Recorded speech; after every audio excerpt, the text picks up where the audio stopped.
Dianne Feinstein, the senior, and do we mean senior, senator from California. She's 89 years old. She's been out with the shingles since February, and she has missed dozens of votes. And so since she is not seeking re-election in 2024, quite understandably, there have been calls on her to just resign. Hey, you're 89. You're not all there. Everybody knows you're not all there. It's been an open secret in Washington for years that you're not all there.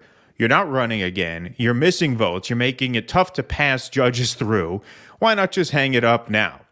But she got some support from the woman Russell likes to call the crypt keeper of Cow Hollow herself, Nancy Pelosi. Exactly.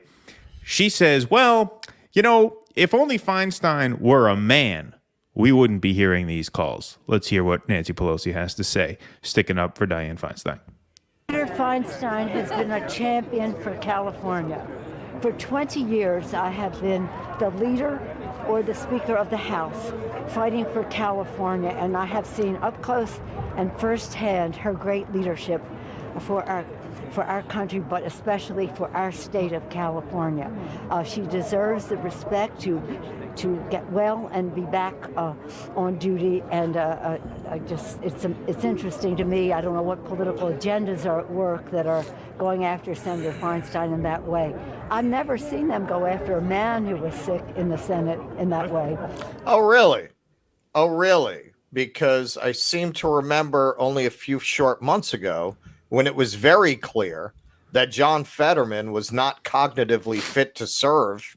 Everybody was reporting on that man not being fit to serve. And I seem to remember his wife, who clearly, knowing what we know now, is guilty of abusing her disabled husband in order to gain a Senate seat, along with anybody else who was close enough to him to know how severe his brain damage was. In fact, I seem to remember people like Emma Vigland, Anna Kasparian. I seem to remember all these people calling anyone. Who's the guy they have? Who's the sidekick? I'm gonna blow her mind right now. That's Matt Leck. Yeah, Matt Leck. Yeah. All of these morons talking about how terrible it was to be talking this way about Fetterman. Now Fetterman can't vote, hospitalized with depression. I want to make it clear, I do not in any way blame Fetterman. I blame the people around him who had to have known how bad his cognitive decline was, who pulled the lib guilt trip. You're an ableist monster if you say anything about it. And now with Feinstein, this is ridiculous. I mean, how do you come out as Pelosi and make this sexism? It's a caricature of everything wrong with liberals. It's like their reflex. They can't deal with any issue without deflecting to identity politics. And really, the problem with that is you can already see how much it's losing its potency. Over decades, activists managed to make the accusation of being a racist, of being a sexist, of being homophobic. They managed to make that an extremely damaging accusation, a very toxic accusation.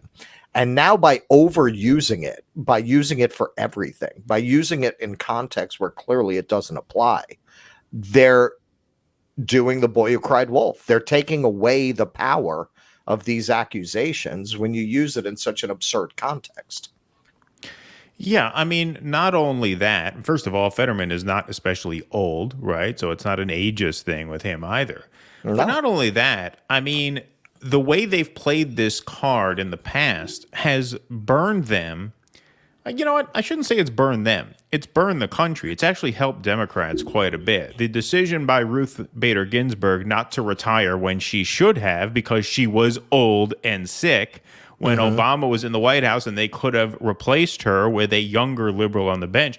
Her decision not to do that is what turned the Dobbs ruling against Roe. That is why Roe v. Wade has been overturned, quite simply. Right. Now, that was not good for the country, but it turned out to be pretty good for Democrats, right? That kind of saved their ass. Like, they'd be pretty much irrelevant as a party if that didn't happen. So who knows? Maybe they don't hold that kind of a grudge against RBG now.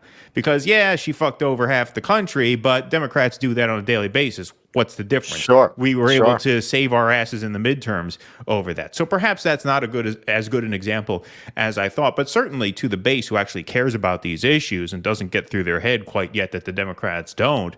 I mean, this kind of shit has cost you something. Like, this comes with a cost. They're not able to get judges through now because Feinstein is out. Now, they're under the assumption that they're going to be able to when she gets back, but maybe not as many, right? I mean, time is time. Well, she has agreed to temporarily let another senator sit in her place until she returns.